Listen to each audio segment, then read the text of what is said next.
반갑습니다. 오늘은 주말간 설 연휴간에 쿠팡 관련된 IPO 뉴스가 많이 발생을 하면서 쿠팡 관련된 종목들이 많이 상승을 해주었죠. 상한가도 속출을 하고 급등이 속출을 하였습니다. 우리나라에 이제 쿠팡이 상장을 하는 것이 아니라 미국에 상장을 하게 되죠. 국내 주식 공모주도 많이들 해보셨을 겁니다. 그죠? 공모주를 해가지고 조금 큰 수익을 보신 분들도 있고, 그렇기 때문에 이렇게 미국에 상장한다면 우리가 쿠팡 상장 공모에 참여를 해볼 수 없을까? 당연히 이런 생각을 해볼 수 있겠죠. 그래서 오늘은 크게 두 가지를 좀 공부를 해볼까 합니다. 첫 번째는 미국 IPO 참여 방법, 두 번째는 이번에 쿠팡 관련주들이 많이 재상승을 하면서 이로 인해서 우리가 투자자로서 또는 트레이더로서 우리가 돌아봐야 될 점, 이것을 놓치신 분들, 이것을 교훈 삼아서 미래에 어떻게 우리가 이와 비슷한 것이 발생했을 때 어떻게 다음에는 놓치지 않고 돈을 벌 것인가, 이거 두 개를 우리가 알아보는 시간을 갖도록 하겠습니다. 첫 번째 내용은 정보 정도이다 하고 넘어갈 수 있지만 뒤에 이어질 두 번째 내용이 정말 중요한 내용이 될 수 있습니다. 깨닫고 깊이 이해한다면 여러분들이 앞으로 돈을 벌 수 있는 그 중요한 메커니즘이 나오기 때문에 끝까지 한번 잘 들어보시기 바랍니다. 자, 우선 간단히 보면 동방 쿠팡 관련주죠. 첫 번째 상승을 하고 역시 이어지고 오늘 또 지난주에 한번 상승, 오늘 점상으로 크게 상승을 했습니다. 그 다음 또 쿠팡 관련주 KCTC도 크게 상승을 하면서 상한가를 끝냈고요. KTH도 쿠팡 관련주고 또 상승으로 마감했습니다. 그리고 대형 포장도 있고요. 많은 종목들이 오늘 상승 또는 상한가로 마감을 했죠. 우선은 공부를 들어가기 전에 말씀드리고 싶은 것은 지금 관련주를 들어가기 늦었습니다. 다시 조정을 기다려야 되겠죠. 자, 그 부분은 조금 이따가 말씀을 드리고, 쿠팡 IPO 관련돼서 지금 뉴스가 이제 많이 나오고 있죠. 걸림돌도 있다, 이런 부정적인 뉴스도 있고, 미국 증시 도전 쿠팡 상장된 기업 가치 55조 원 로켓 상승, 이런 뉴스도 있고요. 홍남기 쿠팡 미국 상장 한국 유니콘 쾌거, 정부도 벤처 도울 것, 이런 말들도 있고요. 쿠팡 미상장 추진에 관련주들 들썩, 여러 가지 뉴스들이 있습니다. 이제 IPO가 된다는 것에 관심이 매우 쏠리고 있죠. 국내에서 공모주 같은 경우는 주관하는 증권사에서 신청을 하면 비교적 쉽게 공모를 받을 수가 있죠. 하지만 이번에 미국에 상장을 하기 때문에 조금 안 좋은 소식은 미국에는 우리가 일반인 자격으로 공모주에 참여를 할 수가 없습니다. 현실적으로 한국 사람이 해외 공모주에다가 참여할 수 있는 방법은 거의 없다고 보시면 좋겠습니다. 반대로 국내 공모주 청약에도 외국인이 참여하기는 쉽지가 않고요.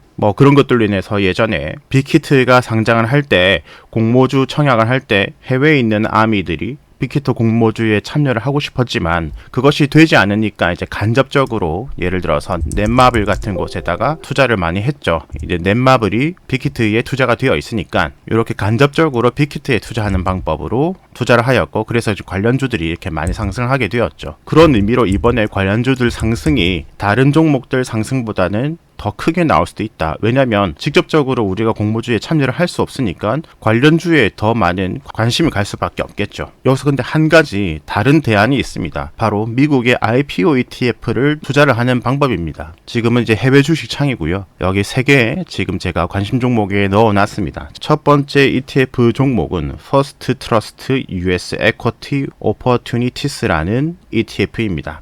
요것을 검색하기 힘들면 티커 같은 경우는 FPX가 됩니다. 그러니까 검색을 할 때 저것을 다 검색하기 힘들 때는 여기 종목 검색 말고 코드 검색에다가 FPX를 하시면 이렇게 검색이 되시죠. 두 번째로 대표적인 ETF는 르네상스 IPO ETF입니다. 요거 같은 경우는 티커는 IPO가 되겠고요. 세 번째는 First Trust International Equity ETF, 요거 같은 경우는 티커가 FPXI가 됩니다. 여기 위에 두 개는 미국 IPO를 목표로 하는 것이고, 여기는 미국 플러스 글로벌의 유명한 IPO도 함께 투자하는 ETF입니다. 지금 차트는 첫 번째 종목 FPX의 월봉 차트입니다. 계속해서 이제 완만한 지그재그를 그리면서 계속해서 상승을 해주고 있죠. 최근 들어서 우버 등이 크게 오르면서 많은 상승도 보여주고 있습니다. 여기 표를 한번 우리가 참고를 해보면 이렇게 3개 지금 순서대로 하나, 둘, 3개 올려놨고요. 순자산으로 보면 첫 번째 ETF가 가장 큽니다. 이쪽에 보수가 있고, 보수는 큰 차이는 안 나지만 그래도 좀 있는 편이고요. 첫 번째 ETF 같은 경우는 신규 상장한 시가총액 상위 100개 종목에 투자를 한다. 투자 기간은 약 4년이고요. 분기 단위로 리밸런싱, 분기 단위로 바뀔 수 있다는 것이죠. 시가총액 하위 종목들은 주기적으로 교체, 그러니까 조금 내려간 애들은 없애버리고 다시 또 주목받는 종목을 다시 편입을 한다는 것이죠. 여기 보시면 뭐 핫했던 우보, 리프트, 에어비앤비 이런 것들이 다 포함이 되어 있고요. 두 번째 ETF 르네상스 같은 경우는 종목을 2년간 보유한다는 특징이 있습니다. 요것은 이제 4년, 2년이 되고요.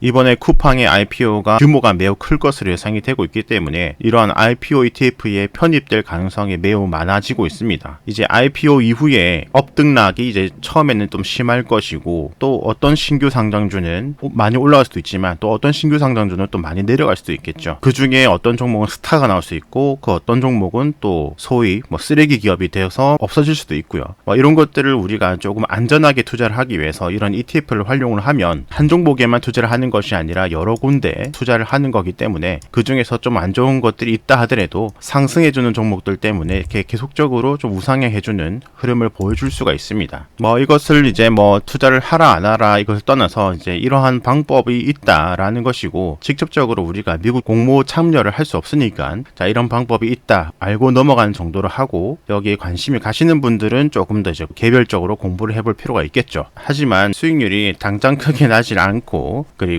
그 한 종목에만 투자하는 것도 아니고, 그렇기 때문에 결국에는 이제 관련주로 이제 많이 눈을 돌리게 되는 것은 사실입니다. 여기서 하나 우리가 더 중요한 앞으로 트레이더로서 교훈으로 가져가야 될 것이, 좀 전에 보여드렸던 동방, KTH, KCTC 모두 다 관련주로 노출되어 있었고, 저도 예전에 영상으로 관련주들을 올려드렸었죠.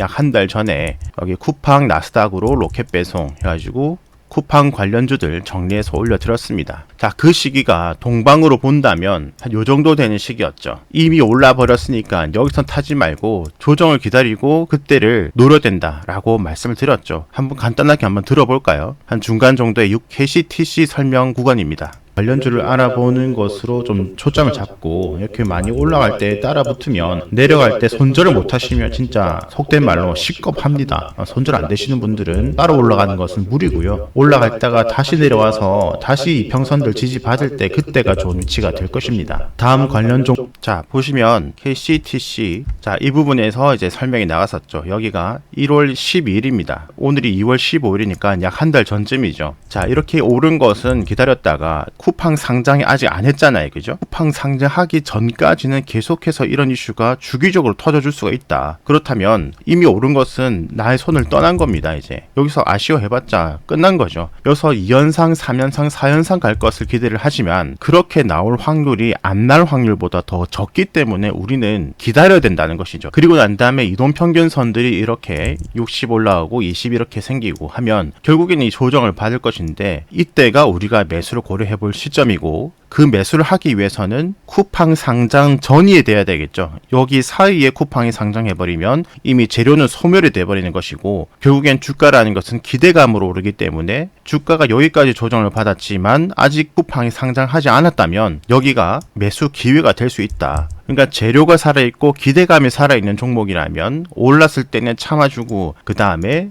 결국에는 이렇게 조정이 오죠. 20선까지 한 번, 두 번 이렇게 지지받아주고, 그 다음 또 내려와서 60선에서 지지받아주고, 그리고 나서 반등 나오고 전일의 급등, 오늘 상한가 진입을 하는 모습입니다. 여기서 쿠팡 뉴스를 보고 따라 붙었다면 이렇게 내려왔을 때 손절을 했겠죠. 그리고 이렇게 내려올 때는 쿠팡 관련 뉴스가 나오지 않거나 오히려 악재 뉴스가 나옵니다. 과연 상장에 이번에 큰 이슈로 상장 성공할 수 있을까? 오히려 안 좋은 뉴스가 나오죠. 이럴 때는. 아니면 뉴스가 아예 없거나 조용하거나, 즉 관심이 없을 때라는 거죠. 하지만 장기적인 이슈나 모멘텀이 있는데 단기적으로 관심이 없을 때 여기가 매수 맥점이다. 그리고 결국에는 차트적으로 봤을 때는 결국 이평선과의 이격도를 줄일 때가 맥점이다. 차트 트레이더의 주식 시선에 대한 거의 핵심 내용이죠. 첫 번째 ETF는 그런 정보가 있다, 이 정도로 넘어가지만, 지금 두 번째 말씀드리는 이 관련주라든지 이슈에 대한 쉬어갈 때 매매, 요것은 앞으로 매매하는 데 있어서 정말 큰 핵심 중에 하나이다. 요것을 잘 인지를 하시면 앞으로 주식으로 돈벌이 하는 데 있어서 매우 큰 도움이 되실 거라 생각이 됩니다. 좀 간단하게 말씀드렸지만 지금 이 부분을 잘 이해를 하셔야 되겠죠. 이슈가 있을 때고 이슈가 없을 없을 때고 다시 이슈가 생길 때죠. 다시 이슈가 생겼죠. 그러면은 우리는 관심을 꺼야 되고 다시 관심이 줄어들고 다시 이격도를 줄였는데 이슈가 살아있다. 그런데 단기간에 관심을 적다. 그러면 그때가 또 기회가 될 것이고, 이것은 지금 상장 이슈지만 다른 이슈로 또 간 종목들이 있죠. 뭐 남북 대화도 있을 수 있고 대선 정치 이슈가 있을 때도 있고, 그 어떤 이슈가 됐던 그 이슈가 우상향의 이슈가 있을 때, 단기적으로 관심이 없을 때 차트적으로는 이평선과 이격도를 줄일 때가 바로 기회다. 이 부분을 깊게 이해하신다면 정말 큰 부분을 깨닫게 된 게 아닐까 생각이 됩니다. 영상 길이상 여기서 영상을 마무리하도록 하겠습니다. 구독, 좋아요, 알람 설정 무료입니다. 감사합니다.